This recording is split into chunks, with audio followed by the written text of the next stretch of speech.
तो देखा आपने कि किस तरह से सेना पूरी तरह से पाकिस्तान के नापाक मंसूबों को मिट्टी में मिला रही थी, तो वही दूसरी तरफ पाकिस्तान शेख ही भगा रहा था। इस खास चर्चा में शामिल होने के लिए हमारे साथ दो खास मेहमान भी जुड़ रहे हैं। रक्षा विशेषज्ञ रिटायर्ड ब्रिगेडियर JS अरोड़ा जी और retired captain SP Tyagi ji. आप दोनों का बहुत बहुत स्वागत है मेरे साथ इस खास चर्चा में। सबसे पहले JS अरोड़ा साहब, मैं आपका रुख करूंगी। जब पाकिस्तान को हमारे सैन्य ठिकानों को नुकसान पहुंचाने में सफलता नहीं मिली, तो कई दिन तक असफल होने के बाद उसने स्वर्ण मंदिर को निशाना बनाना चाहा और भारत के अंदर धार्मिक भावनाओं को भड़काने की उसने कोशिश की, लेकिन हमारी वायु रक्षा प्रणाली ने सभी हमलों को सटीकता से रोक दिया।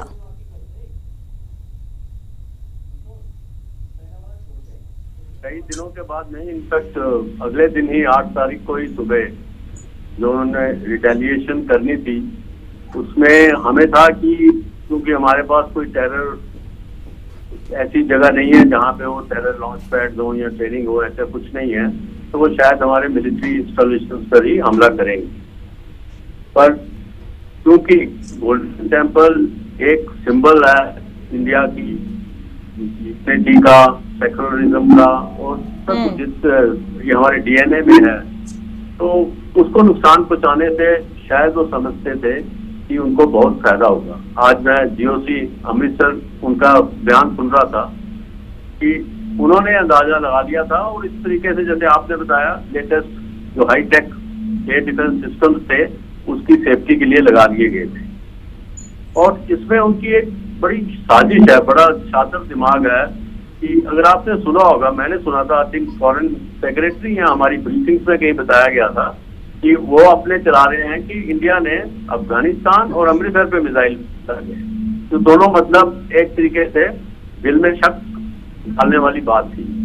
और उसी के आड़ में वो ड्रोन और मिसाइल हमले गोल्डन टेम्पल पे कर रहे थे। It's a very very very lucrative, जिसको कह रहे हो सामने टारगेट। अगर आप लाहौर से थोड़ा सा ऊपर जाएं तो आपको गोल्डन टेम्पल नजर आना शुरू हो जाता है। 25-30 किलोमीटर पर बॉर्डर है, अगर 10-15 किलोमीटर आगे उनके एयरफील्ड हैं, तो आप थोड़ा सा भी ऊपर जाएं तो गोल्डन टेम्पल आपको नजर आएगा और बहुत आसानी से टारगेट किया जा सकता है। मैं समझता हूँ कि बहुत ही समझदारी से, टेक्निकली बहुत हाई ग्रेड अपना एक्सपर्टीज से इसको एयर डिफेंस किया गया है, वरना इतना ल्यूक्रेटिव और इतना एक्सपोज टारगेट बड़ी मुश्किल से बचाया जाता है जी। और जितना भी इनकी सराहना की जाए, हमारे जो सेना के एयर डिफेंस सिस्टम्स हैं या वहाँ के जो GOC साहब हैं, उन्होंने जो भी प्रबंध किए थे, जिस भी तरीके से किए थे, बहुत एंटीसिपेशन की थी, पहले से उन्होंने अंदाजा लगा लिया था। और हमारे देश को मतलब एक तरफ तो हम उनके स्थानों पे हमला कर रहे थे, मरीज के बावलपुर और नॉर्थ में, और ये दूसरा कहीं कुछ हो जाता तो बहुत प्रॉब्लम हो जानी थी। बिल्कुल। SP त्यागी जी, मैं अब आपका रुख करूंगी। सेना ने इस डेमो के जरिए दिखाया कि कैसे भारतीय वायु रक्षा प्रणाली ने अमृतसर के स्वर्ण मंदिर और पंजाब के जो बाकी शहर थे उनको पाकिस्तानी मिसाइल और ड्रोन हमलों से बचाया।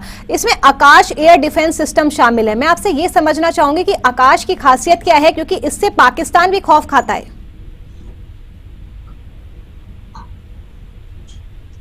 जी नूपुर जी, आकाश की खासियत ये है कि पहली बात तो ये इंडिजीनियस है, ये भारत में ही निर्मित है और DRDO को इसका पूरा श्रेय जाता है। और इसकी सफलता का आंकड़ा अगर देखें तो 100 में से 100 है। 6 सिग्मा कैटेगरी में अगर हम बोले तो मैनेजमेंट के टर्मिनोलॉजी में ये सुपरसोनिक वेपन की कैटेगरी में आता है, और ब्रह्मोस तो हाइपरसोनिक की कैटेगरी में, अभी ब्रह्मोस 2 जो आएगा तो वो हाइपरसोनिक की कैटेगरी में। आकाश का एक तो ये कि इनका जो डिटेक्शन है और टारगेट पे लॉकिंग का जो टेक्नोलॉजी है वो भारत ने ही निर्मित की है। और आज की तारीख में जो जिसे कहते हैं कि बैटल टेस्टेड, खून से इसके प्रशस्त भाल पर एक तिलक लगाया सफलता का, तो आज ये सफलतम मिसाइल की कैटेगरी में माना जाता है। एयर डिफेंस सिस्टम का ये बहुत ही बड़ा इंपॉर्टेंट कंपोनेंट है। और एक अगर हम बात करें सुदर्शन चक्र, तो सुदर्शन चक्र का ये सपोर्ट में बहुत ही कारगर मिसाइल के हैसियत से आज पूरे दुनिया इसकी प्रशंसा कर रही है। जी जी जीएस अरोड़ा साहब, मैं अब आपका रुख करूंगी। सेना की तरफ से जो वीडियो जारी किया गया है उसमें सेना की वीरता, दृढ़ता और दुश्मनों को मात देने के जज्बे को तो बखूबी पेश किया गया है। इस वीडियो के जरिए हमारी सेना ने एक स्पष्ट संदेश दिया है कि वे न सिर्फ धरती पर बल्कि आसमान में भी राष्ट्रीय सुरक्षा का दायित्व पूरी निष्ठा के साथ निभा सकती है। जी देखिए, इसमें कोई शक नहीं है। हमारी नूपुर जी सवाल मेरे से पूछा था क्या? जी, मेरा सवाल जीएस अरोड़ा साहब से था, मैं आपके पास दोबारा लौटूंगी। हमारी जो आर्मी, एयरफोर्स, नेवी है मिला के बहुत ही सक्षम है आज की डेट में। पिछले 2-3 दशक में हमने जितनी प्रोग्रेस की है और एक टेक्नोलॉजी की तरफ हम गए हैं और एक हाई टेक इक्विपमेंट की तरफ हम गए हैं, तो इसमें पीछे काफी मेहनत और खून पसीने की वो है। एक एक चीज को लाना, टेस्ट करना, प्रोक्योर करना, ट्रायल्स करने और उसके बाद उनको फील्ड में टेस्ट करना, तो उसके बाद जाके आप एक सक्षम फौज बनते हो।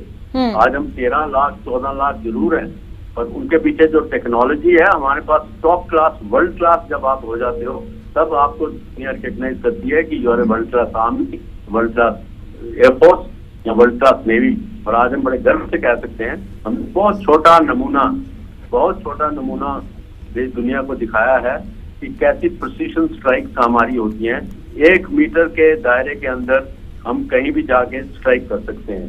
कोई शरेआम खुलेआम कोई सोच ले कि मैं घूम रहा हूँ, वो नहीं घूम सकता। ये टेक्नोलॉजी हमारे साइंटिस्ट, हमारे एक्सपर्ट्स, हमारे टेक्नोक्रेट्स और जो इंफ्रास्ट्रक्चर जो हमने बजटिंग की है उसके बाद ही हासिल हुई है।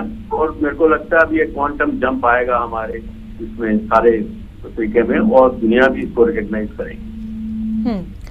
ठीक है एसबी त्यागी जी, मेरा अगला सवाल आपसे है। पहलगाम आतंकी हमले के बाद भारत की ओर से जब ऑपरेशन सिंदूर चलाया गया तो देश की स्वदेशी रक्षा क्षमताओं की बड़ी सफलता का भी अभियान साबित हुआ है। मेक इन इंडिया, आत्मनिर्भर भारत जैसे अभियानों के जरिए विकसित स्वदेशी हथियार, ड्रोन, मिसाइल और एयर डिफेंस सिस्टम ने ऑपरेशन के दौरान शानदार प्रदर्शन किया है।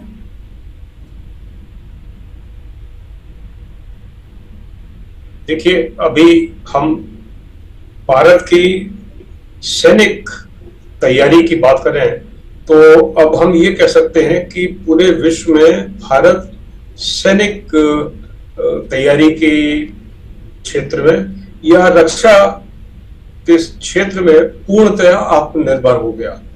हमारे जो रेंज है वेपन सिस्टम की, ground to air, air to air, air to ground, और इसी तरीके से अगर आप देखें तो एयरफोर्स के पास, पहले तो मैंने बताया था कि ये थल सेना का, एयरफोर्स का भी air to air, air to ground, और अगर हम कहें नौसेना के तो नौसेना के भी सारे आयाम, हम कहें कि नभ, जल और पृथ्वी, तीनों क्षेत्रों में हमारी रक्षा व्यवस्था, और हमारी रक्षा व्यवस्था कहे तो ये आक्रामक प्रणाली जो है, सिर्फ रक्षा की ही बात नहीं, हम जो आक्रमण करने में जो हमारे पास हथियार और गोला बारूद और हमारे डिफेंस सिस्टम होने चाहिए, उन सब में हमने पूरी तरह से आत्मनिर्भरता हासिल कर ली है और पूरे विश्व ने इसका लोहा भी माना है।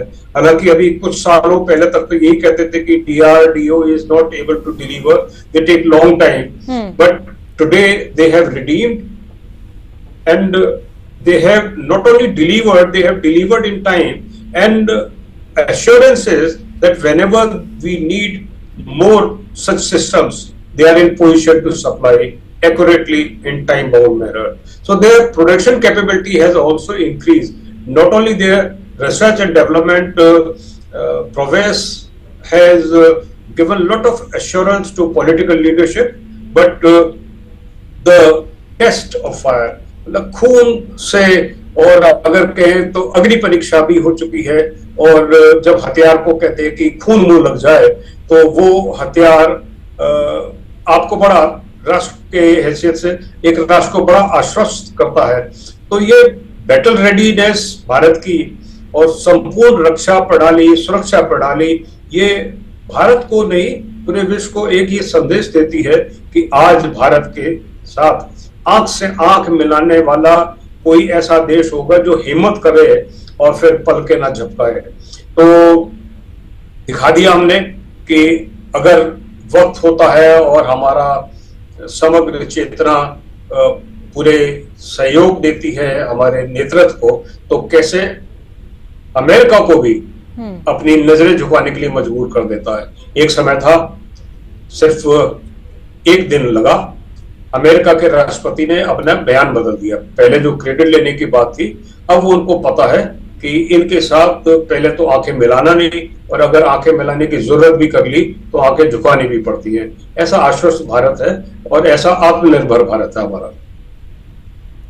जी अगला मेरा सवाल जे.एस. अरोड़ा साहब आपसे है। जिस तरह से ऑपरेशन सिंदूर के तहत पाकिस्तान के आतंकी ठिकानों पर कार्रवाई की गई, अब ये समय आ गया है कि दुनिया के सामने भी पाकिस्तान को बेनकाब किया जाए और भारत का आतंकवाद के खिलाफ क्या रुख है ये भी बताया जाए। और यही वजह है कि सरकार ने एक ऑल पार्टी डेलीगेशन बनाने का काम किया है जो विदेश में जाएगा और पाकिस्तान को बेनकाब करने का काम करेगा। ये कितना जरूरी है आपके अकॉर्डिंग? देखो, आज क्योंकि नूपुर जी की आवाज नहीं आ पा रही है, तो वर्ल्ड ओपिनियन जो है वो बहुत, देखो इंटरेस्ट तो हर कंट्री का अपना होता है और अब हर किसी ने अपने आप को खुद अपने पांव पे खड़े होकर अपने आप को संभालना और अपने इंटरेस्ट में काम करना है। पर वर्ल्ड ओपिनियन जो है उसका बहुत असर होता है आपकी डेवलपमेंट पे, आपके इमिग्रेशन पे, एजुकेशन पे, या जो बड़े बड़े अदारे हैं, IMF है, यूनाइटेड नेशंस है, वर्ल्ड बैंक है, और कई हैं, WTO है, इन सब जगह पे जो रिप्रेजेंटेटिव बैठे होते हैं उनको इस चीज से अंदाज होता है कि किस पावर से हम बात कर रहे हैं, हमारा क्या रुख था, क्या हमारा स्टैंड था, हमारी पोजीशन क्या थी, कि हमने सिर्फ as a retaliation to Pahalgam ही अटैक किया है। और जो 7 तारीख को सुबह मिनिस्ट्री ऑफ डिफेंस ने एक प्रेस नोट निकाला था, बड़ा क्लियरली बोला था कि हमने सिर्फ आतंकी ठिकानों 9 जगह हमला किया, इसके बाद हम नहीं करना चाहते। और उसके रिटेलिएशन में आया तो अगली बार फिर 10 को हमने किया, तो फिर भी वहां लिख लिया कि हम इसकी एस्केलेशन नहीं करना चाहते। हमने जो करना था, हमने जो मैसेज देना था, जो डिस्ट्रक्शन टेररिस्ट बेसिस करी थी वो कर दिए। तो दुनिया जो है वो किस हिसाब से इसको देखती है, अगर आप आज की बात पढ़ेंगे, इस कॉन्फ्लिक्ट के बाद IMF ने कंडीशंस बढ़ा दी है पाकिस्तान को, क्योंकि उन्होंने इसलिए बढ़ा दी है कि ये जो हम पैसा दे रहे हैं ये किस तरफ यूज होगा और किस तरीके से यूज होगा, तो उस कंडीशंस को, ताकि उसको कंट्रोल कर सके, वो जो चीजें उन्होंने लिस्ट की हैं उसके अलावा और कहीं ना जाए। तो ये देखो, ये ओपिनियन क्यों बनाया IMF ने, उन्होंने देखा कि ये इन्होंने गलत काम किए हैं, इनके नुकसान भी हुए हैं, उनको भरना भी पड़ेगा और ये आप प्रेशर में रहेंगे। इंडस वाटर ट्रीटी है, इसके बारे में हमें अपना स्टैंड दुनिया को बताना है कि हमने 4 लड़ाइयों तक इसको छेड़ा नहीं, 80% पानी उनको जाता है, 20 हमें आता है, वेस्टर्न रिवर्स 3 उनको जाती है, 2 हमारे पास आती है। तो ये सारा वर्ल्ड ओपिनियन जैसे जैसे लोग चुनेंगे, बिल्कुल वर्ल्ड ओपिनियन भी बहुत ज्यादा इंपॉर्टेंट हो जाता है। SB त्यागी जी, मैं आपका रुख करूंगी।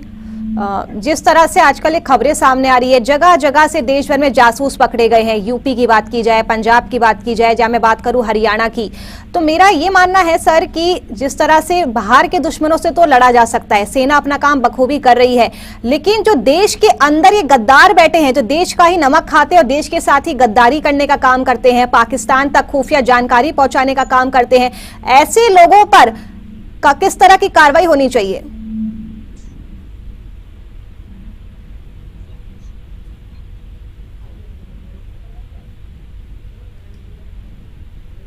त्यागी जी, मेरा सवाल आपसे है।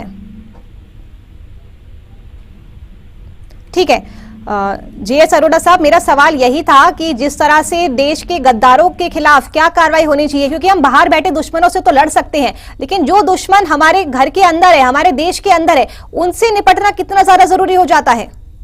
देखो, ये जो कार्रवाई हुई है अभी, एक्चुअली ये पूरा साल होनी चाहिए मेरे हिसाब से।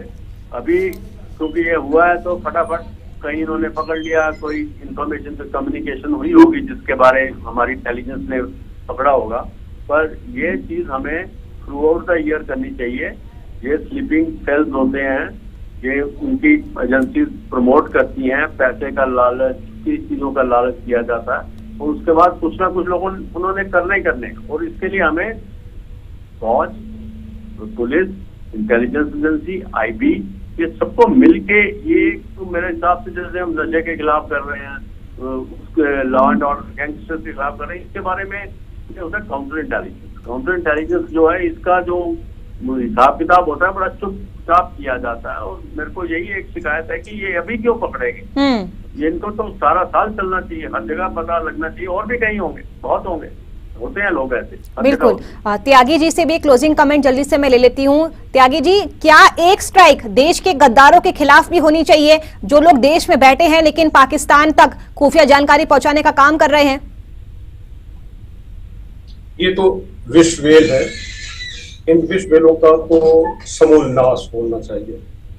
एक पुराने जमाने के जासूसी उपन्यासों में ऐसी महिलाओं का चित्रण बड़े विस्तार से किया जाता था, और इनको विष कन्या बोलते थे। तो ये ऐसी जहरीली प्रवृत्ति के महिलाएं हैं या पुरुष हैं जो देश को अंदर से खोखला कर रहे हैं। ये देश के दुश्मन हैं, और ऐसे गंभीर किस्म के इनके दुष्परिणाम होते हैं, क्योंकि हमारे ही परिवार में कोई हो सकता है, हमारे समाज में कोई हो सकता है, हमारा पड़ोसी हो सकता है, और ये बिल्कुल हमारे जैसे ही होंगे, हमारे जैसी साधारण रूप से दिखने वाले, चाल चलन वाले लोग होंगे। लेकिन जब बाद में मालूम पड़ता है, इनका भेद खुलता तो मालूम पड़ता है कि ये तो बड़ी साधारण जिंदगी जी रहे थे। तो ऐसे में समाज का ये कर्तव्य हो जाता है कि न सिर्फ चौकन्ने रहें, और जहां भी कुछ इस तरह की संदिग्ध गतिविधियां देखें तो जरूर उसके बारे में सही जगह पर इसकी चर्चा करें। सिक्योरिटी में एक बड़ा फ्रेज कॉमन है जिसमें कहा जाता है कि if you see something you से समथिंग। तो समाज के नागरिक, भारत के राष्ट्रवादी देशभक्त नागरिकों का मैं ये उम्मीद करता हूं कि ये कर्तव्य बोध होगा कि जहां भी उनको लगता है कि कोई संदिग्ध गतिविधियों वाले स्त्री, पुरुष, परिवार या झुंड, ग्रुप उनको दिखाई दे, तो उसके बारे में पुलिस को जरूर बिल्कुल पुलिस को सूचना देना भी यहाँ पर जरूरी हो जाता है अगर किसी भी तरह की इस तरह की संदिग्ध गतिविधि मिलती है। फिलहाल के लिए GS अरोड़ा जी और SB त्यागी जी, आप दोनों का बहुत बहुत शुक्रिया मेरे साथ इस खास चर्चा में हिस्सा लेने के लिए।